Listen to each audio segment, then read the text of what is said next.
रामविलास पासवान की फसल और नीतीश कुमार का खलिहान आबाद।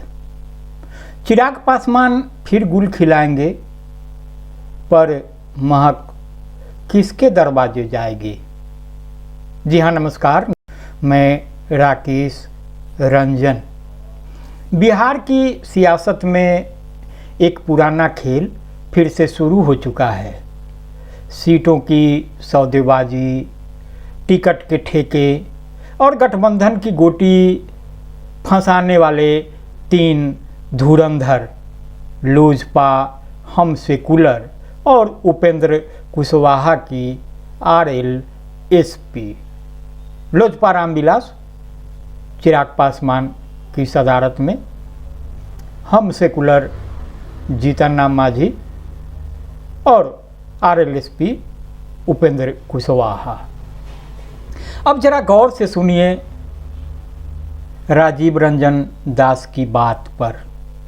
बिहार से हैं, मुजफ्फरपुर से हैं।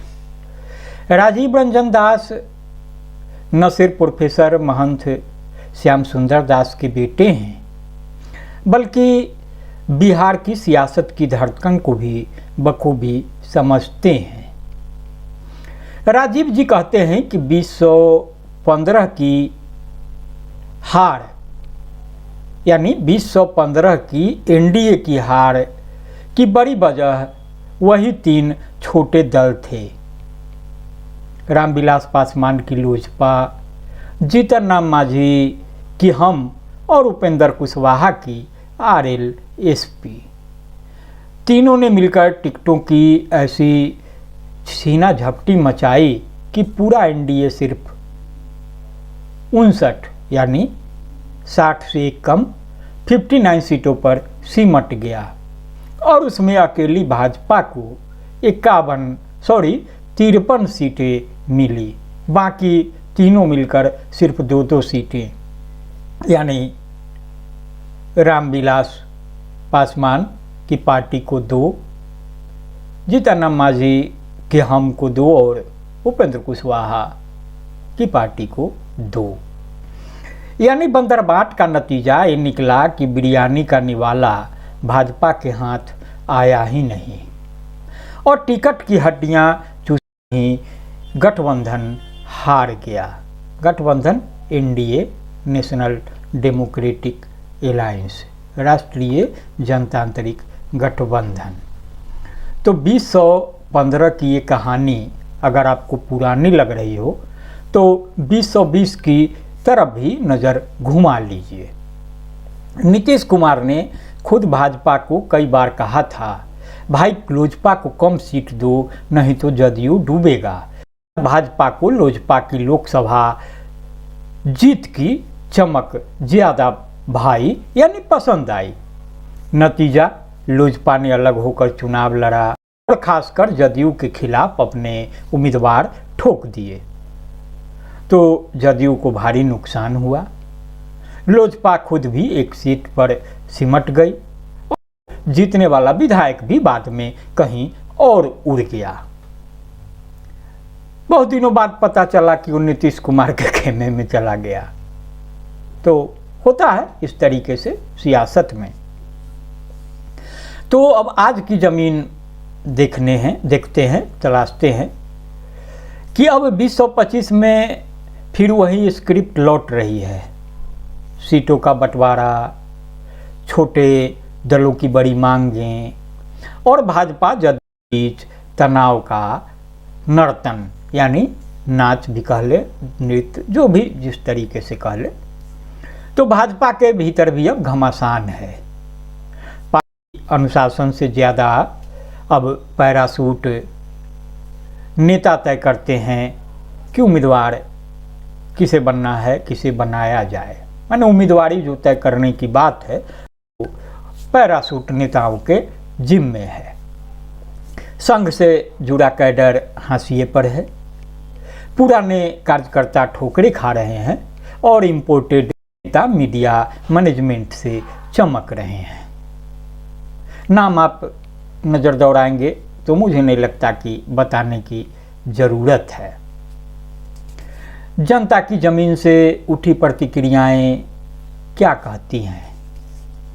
रामविलास पासवान की फसल, नीतीश का खलिहान जहां फसल को रखा जाता है और अंतिम रूप से तैयार किया जाता है। टिकट लो बेचो, जीतो न जीतो।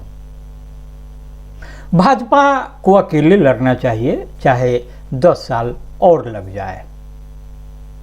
नेतृत्व विहीन भाजपा और जातिवादी जुगाड़ का गठबंधन बिहार को नहीं चाहिए। ये सिर्फ ट्वीट्स या फेसबुक कमेंट्स नहीं हैं, ये वो गुस्सा है जो 2025 में एनडीए के सिर फोड़ सकता है।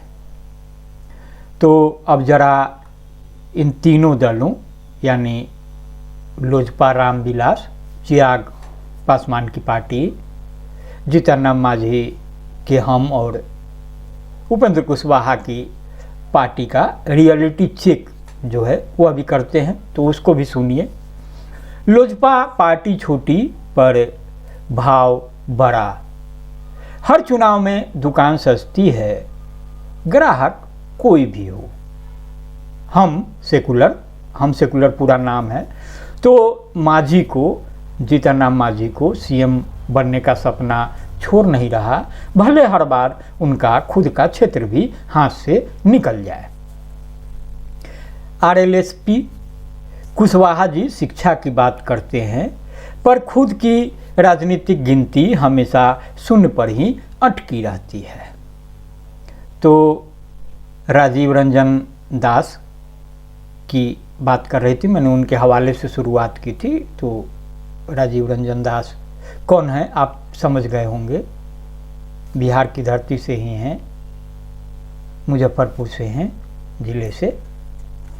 तो राजीव रंजन दास की बात में दम है। अगर एनडीए इन टिकट के ठेकेदारों पर फिर भरोसा करेगा तो 2025 में वही होगा जो 2015 में हुआ था। एनडीए को अगर वाकई बिहार जीतना है तो उसे इन 5 चीज़ों पर तुरंत काम करना होगा। पहला, सीट बंटवारे से पहले वैचारिक गठबंधन साफ करें, कार्यकर्ताओं की भूमिका बहाल करें, डेटा सर्वे के आधार पर टिकट बंटवारा करें, भावनाओं पर नहीं। अगर तवज्जो देनी तो जन भावनाओं को दे, जनता की भावनाओं को दे, जो जमीन पर जो भावनाएं हैं। छोटे दलों की संख्या से ज़्यादा प्रभाव न समझें, और अगर बात नहीं बने तो चुनाव अकेले लड़ने का साहस दिखाएं। तो कबीर दास कह गए हैं, जो घट भीतर राखिए, घट बहुरी काहे फूटे। अगर गठबंधन के बर्तन में बार बार वही खोटा पानी भरेंगे तो चुनावी प्यास कैसे बुझेगी। खतरा इन छोटे दलों को नहीं है, खतरा है एनडीए की यादाश्त से, जो हर चुनाव से कुछ सीखती नहीं। तो अगर आपको ये विश्लेषण दमदार लगा हो, बातें हकीकत के करीब दिखी हों, तो इस वीडियो को शेयर करें, सब्सक्राइब करें और कमेंट में बताइए कि 2025 में बिहार का असली विकल्प कौन होना चाहिए। आपको रखे बाखबर। यह है newsletter with Rakesh Ranjan. नमस्कार।